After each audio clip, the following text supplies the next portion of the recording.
Halo, semangat pagi Sobat Saham Indonesia. Berita saham terbaru hadir kembali oleh Stock for Indonesia. Untuk itu, simak sampai habis, jangan kemana-mana.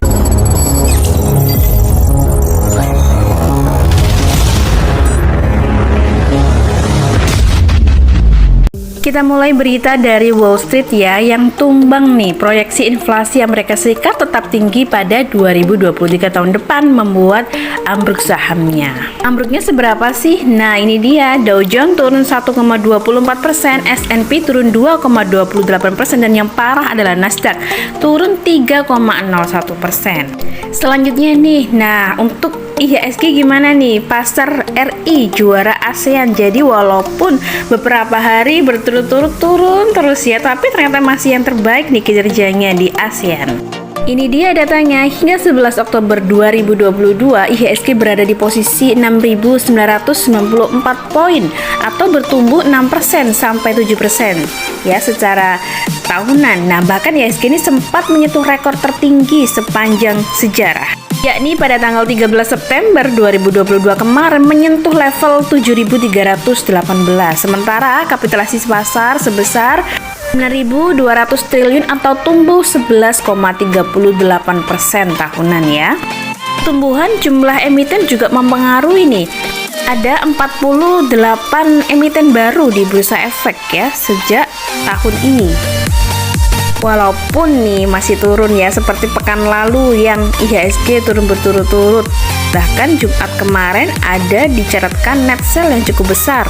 Di hari Jumat ya, penutupan pekan kemarin ada net sale 425 miliar. Dan berikut adalah saham-saham yang di net sale oleh asing. Ada BRI, ada DMMX, BBJA, MDKA, dan ASI. Tapi ada juga nih beberapa emiten yang di net buy, seperti UNTR, BSIM, BMRI, SMMA, dan Inco. SMMA ini selalu masuk ya kalau nggak net buy, net sell ya. Sekarang udah sering muncul nih dalam top value, sanding dengan bank-bank besar dan beberapa emiten lain yang berkapitalisasi besar. Nah, untuk IHSG hari ini bagaimana nih? Nah, hari ini ada rilis neraca dagang, maka IHSG berpotensi mungkin wait and see ya, terkonsolidasi nih. Jadi, walaupun turun mungkin nggak terlalu banyak turunnya, dan sebaliknya naik juga mungkin nggak terlalu naik tinggi. Nah, bagaimana dengan komoditi? Harga batu bara nih terbang 4% lebih ya pekan lalu, nggak ada matinya. Jadi yang lain pada rontok harganya, hanya batu bara nih yang naik 4%. Seperti yang rontok ini minyak dunia yang anjloknya parah nih 7,6% dalam sepekan ya, karena permintaannya meredup. Itu pun dengan harga sawit ya, harga CPO yang masih pekan ini masih diprediksi melempem ya. Pekan lalu melempem, pekan ini juga melempem. Dan nasibnya juga sama dengan emas ya, logam mulia tak lagi memikat. Harga emas dunia kusam, turunnya luar biasa. Bagi yang mau memborong saham ya, terutama emas-emas seperti batangan, kepingan ya, antam dan sebagainya, senang aja kalau harga turun ya. Nah, berita dalam negeri, Jokowi ngebut mau tinggalkan warisan 2 juta motor listrik ya selama masa jabatannya masih ada ya, kurang mau berakhir 2 tahun nih. Nah, mau meninggalkan warisan motor listrik. Semoga saja cita-cita beliau tercapai ya, dan lancar nih produksinya. Emiten-emiten yang memproduksi motor listrik juga atau mungkin mendistribusikan juga ikut untung ya, seperti Slis, Indi, Wika, NFCE, kemudian ada Cars ya. Semoga untung semua. Jadi para pemegang sahamnya juga seneng nih. Nah, bicara mengenai motor listrik, mobil listrik nih, ada Slis ya, untuk mengerek performa induk Slis lepas sahamnya 1,3 miliar rupiah. Jadi yang melepas ini adalah pengendalinya ya, dengan jumlah 3.435.900 lembar saham. Sepertinya sudah untung juga ya, karena harga jualnya ini di harga tinggi nih, Rp404 per lembar sahamnya ya, dilaksanakan kemarin di awal bulan di 4 Oktober. Konon tujuannya nih untuk meningkatkan performa keuntungan perseroan dengan status kepemilikan saham langsung. Karena melepas, otomatis jumlah kepemilikan sahamnya turun ya, yang awalnya 71,25% jadi 71,08%. Sebenarnya nggak terlalu turun drastis sih. Oke, berikutnya dari dunia bola nih ya. Sebentar lagi kan ada Piala Dunia ya di Qatar. Nah, ini nih yang menyiarkan hak siarnya di Indonesia ini dipegang oleh SCMA. Nah, siapa nih yang udah punya sahamnya nih? Sebenarnya harganya sekarang tuh udah lumayan ya, turunnya udah murah ya. Tapi mungkin dengan adanya nanti Piala Dunia, harganya udah makin naik nih. Selanjutnya dari dunia perbankan, kita mulai dari BNI ya. BNI memberikan penawaran suku bunga yang sangat murah nih, 2,76% untuk memiliki hunian idaman melalui BNI Gria. 2,76% per tahun tuh lumayan murah loh. Nah, bunga 2,76% ini berlaku untuk 2 tahun pertama. Jumlah rumah huniannya juga lumayan banyak ya, ada 1.500 pilihan properti baru nih. Ada dari Sinarmas Land, ada dari Ciputra, Agung Podomoro, Agung Sedayu Group, dan masih banyak lainnya. Masih dari BNI memperluas sinergi dengan gandeng Bank Papua. Jadi ini BNI itu rajin banget menggandeng beberapa bank di daerah ya. Ada di Bank Jateng, kemudian kemarin di Bank Sulawesi ya, sekarang ada di Bank Papua. Ini langkahnya cukup bagus untuk pengembangan bisnis tentunya. Selanjutnya ada BCA yang membukukan laba bersih 24,54 triliun pada Agustus tahun ini. Hanya 1 bulan bisa menghasilkan laba bersih 24,54 triliun. Bagaimana ini tidak bisa dikatakan perusahaan raksasa dan banyak sekali di hold sahamnya untuk jangka panjang ya. Bayangkan di satu perusahaan saja untuk membukukan laba 24 triliun itu biasanya butuh waktu 1 tahun. Bahkan perusahaan-perusahaan kecil yang listing di Bursa Efek juga banyak loh yang nilai laba bersihnya tuh hanya di bawah 1 triliun malahan.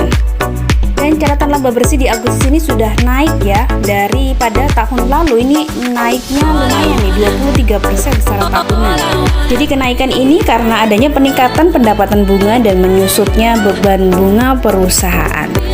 Oke, next kita bahas BSI ya. BSI dan BSI Maslahat hadir dalam forum UNHCR di Kuwait. Nah, ini juga seiring nih, semoga aja mendukung nih program BSI menjadi salah satu bank syariah terbaik di dunia ya, minimal 10 besar. Dan seiring dengan itu, BSI menganggarkan sekitar 900 miliar untuk biaya IT. Salah satunya adalah dengan aplikasi FastPay ya. Dengan aplikasi FastPay ini bisa membuka rekening online BSI. Jadi semakin memudahkan kita nih untuk bisa membuka rekening BSI tanpa harus datang ke cabangnya. Masih dari BSI ya, dengan kembangkan Islamic Ecosystem, BSI meraih penghargaan sebagai bank syariah terbaik. Oke, selamat untuk BSI. Kita ke Bank Amar nih. Laba bersih Bank Amar diproyeksi 150 miliar pada tahun depan 2023. Tapi sebelum ini kita harapkan Bank Amar segera melaporkan ya tentang laporan keuangannya di kuartal kedua nih. Udah emiten lain udah menyetorkan untuk laporannya kuartal ketiga, tapi Bank Amar ini salah satu emiten yang belum menyetorkan laporan keuangan kedua. Oke, sekarang kita bicara tentang ayam ya. Jadi rezeki ekspor ayam nih dipatok Malaysia karena Malaysia membuka ekspor ayam. Ada beberapa emiten yang terdampak nih seperti CPIN, kemudian ada Main, ada Java, WMUU, WMPP. Dan sahamnya ini jika dihitung per tahunan atau kemudian sehari, harga sahamnya lumayan nih turunnya ya, bahkan mencapai puluhan persen minusnya. Oke, kita ke perusahaan investasi PAM ya. Menyandang notasi S dalam pemantauan khusus, investor ini berani borong 97 juta lembar saham PAM. Jadi saat ini nih, walaupun PAM menyandang notasi S ya, notasi S ini dalam artian laporan keuangan terakhir menunjukkan tidak ada pendapatan usaha. Namun sahamnya masih diborong nih oleh Provident Capital. Untuk itu yang awalnya Provident Capital yang hanya menguasai sekitar 44% saham dari PAM ini sekarang sudah naik nih jadi 45% lebih. Kita beralih ke properti. Ada Deal ya, emitennya LKH ya, luncurkan program sampai akhir tahun. Intiland targetkan raup 350 miliar.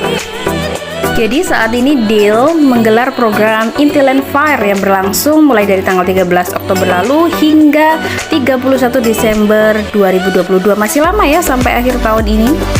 Berikutnya masih dari properti, ada marketing sales ADCP melonjak 56,4%.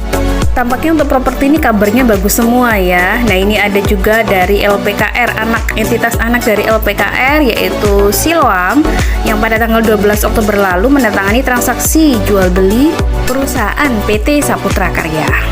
Untuk total transaksinya lumayan besar nih, 305,52 miliar rupiah. Hal ini membuat Siloam menjadi pengendali ya perusahaan ini. Dari sektor energi ada Pegas yang menyalurkan gas bumi untuk Blok Rokan ke Pertamina Hulu Rokan ya selama periode pemeliharaan berkala pemasok gas PHE Jambi Merang dengan volume 890 BBTU ya pada 11 sampai 20 Oktober 2022. Masih dari Pegas nih ya, Pegas kejar target 400.000 sambungan jar gas di Medan. Lumayan banyak ya proyeknya Pegas ini sebenarnya, pangsa pasarnya juga lumayan luas, jadi prospeknya masih lumayan ya. Berikutnya yaitu dari BRMS nih, kabar bagus ya, BlackRock getol barong saham Bumi Research Mineral. Perlu diketahui, BlackRock ini merupakan manajemen aset terbesar di dunia. Nah, selamat nih ya, berarti dia melihat prospek BRMS ke depan nih bagus ya, sampai diborong sahamnya. Oke, berikutnya masih di pertambangan nih, buyback tuntas surat utang Indika Energy Indi tersisa hanya sedikit di 333 juta USD. Lumayan ya, untuk surat utang itu mewakili sekitar 57,98% dari jumlah pokok awal surat utang ya. Jadi selamat nih buat Indi, habis ini utangnya dernya udah mulai berkurang, nggak terlalu banyak kayak kemarin yang masih di atas 2 kali. Selanjutnya ada dari konstruksi yaitu Adi Adikarya yang menggarap proyek LRT di Filipina senilai 5 triliun. Wah, selamat nih buat Adi ya, proyeknya sampai ke Filipina ya, go internasional nih. Adapun kontrak sampai semester pertama nih hingga Agustus sudah mencapai 16,3 triliun. Lumayan banyak ya. Dan masih dari Adi yang akan melakukan right issue 3,87 triliun dengan harga pelaksanaan Rp550 harga sekarang, berarti harga pelaksanaannya masih di bawah harga pasar saat ini ya. Nah, ini dia jadwalnya ya, tanggal terakhir pencatatan kemudiannya itu 26 Oktober, kemudian tanggal pencatatannya itu tanggal 11 November 2022. Ini kabar bagus buat yang nyangkut di saham Adi, jadi bisa mengambil right isunya ya, menebus saham right-nya, jadi akhirnya ter-average down dengan baik karena cuman di harga 550, sementara banyak sekali yang nyangkut di atas Rp900. Lalu nih masih ada di konstruksi, ada Waskita Karya yang meraup 5,8 triliun dari divestasi 2 ruas tol.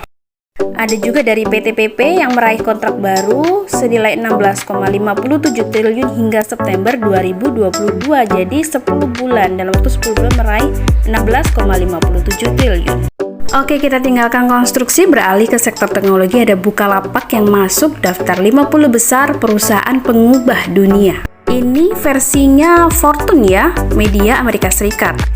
Jadi Bukalapak diberikan penghargaan atas terobosan perusahaan dengan mendirikan platform mitra sejak 2017, karena memang dia ada di agak awal-awal dulu ya, sudah 5 tahun yang lalu. Jadi termasuk pioner lah ya untuk e-commerce di Indonesia. Nah, nggak mau kalah sama Buka, Goto juga masuk nih daftar perusahaan pengubah dunia versi Fortune, hanya peringkatnya aja yang berbeda. Dan memang pantas ya mendapatkan ya, karena Tokopedia dan juga Gojek itu kan juga termasuk pelopor ya untuk perusahaan di sini, perusahaan startup. Bicara tentang Goto, nah kemarin nih diam-diam investor asing memborong saham Goto, dan ini memborongnya dari tanggal 10 ya sampai di akhir perdagangan pekan lalu di hari Jumat tanggal 10 sampai tanggal 14. Selanjutnya kita ke Cleo ya, produsen air minum Cleo memproyeksikan pendapatan tembus 1 triliun di tahun ini sampai 10 bulan ya, sampai September 2022. Berikutnya ada perusahaan grup Bakri ya, Daily Capital divestasi 300 juta saham Bakri dan Brother BNBR. Jadi mengurangi kepemilikan sahamnya nih, 300 juta lembar saham. Jadi divestasi saham ini membuat terdilusi 1,42% ya sahamnya dari Daily Capital. Nah, ada lagi nih perusahaan yang mau reisu, ada Kimia Farma yang mendapat restu reisu 2,7 miliar lembar saham dari hasil RUPS kemarin hari Jumat. Right isunya ini ada 2,77 miliar lembar saham maksimumnya ya yang akan diraikan. Nah, lalu ada perusahaan e-commerce lagi nih yang mau IPO, yaitu Jarum Group. Dari Jarum Group yaitu Blibli. Mengintip kinerja Blibli yang akan IPO nih, ternyata memiliki aset 16,8 triliun. Dan jumlah ini menurun ya dibandingkan tahun lalu, di mana tahun lalu tuh asetnya 18,3 triliun. Dan liabilitas juga naik, utangnya 8,7 triliun. Dan secara laba bersihnya ternyata masih merugi 2,5 triliun. Ternyata semuanya perusahaan e-commerce tuh rata-rata udah merugi semua ya, gak ada yang untung ternyata. Nah, saat IPO nanti sebanyak-banyaknya nih 17,77 miliar lembar saham dengan nilai nominalnya Rp250. Nggak terlalu mahal ya, bahkan jauh lebih murah dibandingkan GoTo dan Bukalapak ya pada saat IPO kemarin. Berikut ini jadwalnya. Masa penawaran awal saat ini dimulai di hari ini ya, book buildingnya sampai tanggal 24. Kemudian ada listingnya itu di tanggal 7 November 2022, siap-siap ya. Nah, jadwalnya sudah ada tuh di Motion Trade ya, MNC Sekuritas.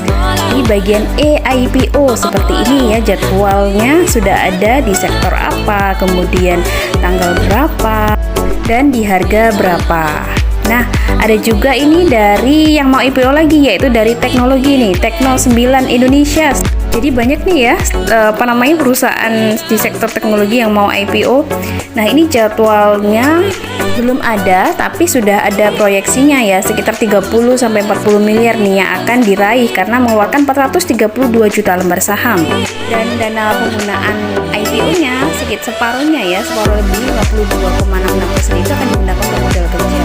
Lalu sisanya dibuka untuk seperti pembuka 19 service point ya, beserta sarana pendukungnya di beberapa wilayah Indonesia ya. Sudah luas nih ya operasionalnya di Jawa, Sumatera, Sulawesi, Kalimantan. Dan sisanya juga dipakai untuk pembelian gudang penyimpanan sebagai penunjang operasional. Jadi semuanya untuk menunjang pengembangan bisnisnya. Dan perusahaan lain yang mau IPO ada Mento Bikaryatama yang melepas 2,5 miliar lembar saham dan meraup dana mungkin 375 miliar. Ini perusahaan sawit. Ditawarkannya dengan harga yang murah ya, 100 hingga 150 nih. Jadi bisa potensi arah nih kalau memang laporan keuangannya ditampilkan di prospektus nggak terlalu jelek. Sudah ada jadwalnya juga ya di sini di IPO di aplikasi Motion Trade atau mungkin di aplikasi sekuritas lain yang teman-teman pakai ya. Bisa dibaca-baca prospektusnya, dan ada juga nih ada Prima ya Hospital yang di di bawah SRTG ya ini ya. Hospital rumah sakit, dan kodenya ini Prey. Nah, dari IPO ini juga ada yang mau bagi dividen, yaitu Sico yang siap tebar dividen interim karena laba meningkat tajam. Laba bersihnya di kuartal kedua kemarin tuh 4,3 miliar. Ini udah meningkat 70% ya dari laba bersih tahun 2021. Nah, buat teman-teman yang belum tahu, Sico ini perusahaan apa sih? Nah, Sico ini perusahaan jasa yang fokus pada bidang kompresor di industri minyak dan gas dengan memanfaatkan teknologi kompresor. Tepatnya kompresor mini gas ya. Nah, perusahaan ini udah berdiri nih sejak tahun 2007. Nah, kabar bagusnya Sico ini merupakan satu-satunya distributor mini gas kompresor di Indonesia dan telah mendistribusikan minimal 50 unit. Berikutnya, selain dari Sico yang mau bagi dividen, ada juga Soho Global yang mau bagi dividen interim lumayan banyak. Lumayan juga nih, Rp118 per saham yang akan dibagikan. Kalau di total tuh ada 149 miliar lebih ya dari laba bersih ya, yang dipakai untuk dividen. Tanggal cum date-nya itu ada di 25 Oktober, akhir bulan ini. Nah, bagi yang belum tahu Soho ini apa, nah PT Soho Global Health Tbk ini didirikan tanggal udah lama ya, 27 Agustus tahun 56 loh. Dan di bidang industri dan distribusi atas produk-produk di sektor farmasi dan kesehatan. Jadi melalui anak usahanya ya melakukan bisnis di farmasi. Nah, untuk aksi korporasi yang lain kita sudah sediakan di grup Telegram kami, Forum Trader dan Investor Stock for Indonesia. Di antaranya ada beberapa emiten yang akan melakukan RUPS ya, Rapat Umum Pemegang Saham. Di antaranya ada emiten sawit CSRA dan ada emiten games batubara, ada juga emiten Jasnita Telekomindo dan Life Asuransi Jiwa Sinarmas. Lalu ada juga nih IPTV juga mau RUPS dan SMGR. Selain RUPS juga ada yang bagi dividen ya, tadi sudah kita sebutkan ya, Soho. Lalu ada juga yang terkena UMA yaitu WIRG, saham teknologi. Terima kasih yang sudah menonton video ini dan semoga bermanfaat. Jangan lupa jika ingin bergabung bersama komunitas Stock for Indonesia bisa menghubungi hotline kami di kolom deskripsi. Sampai jumpa dan semoga sehat selalu. Go Financial Freedom.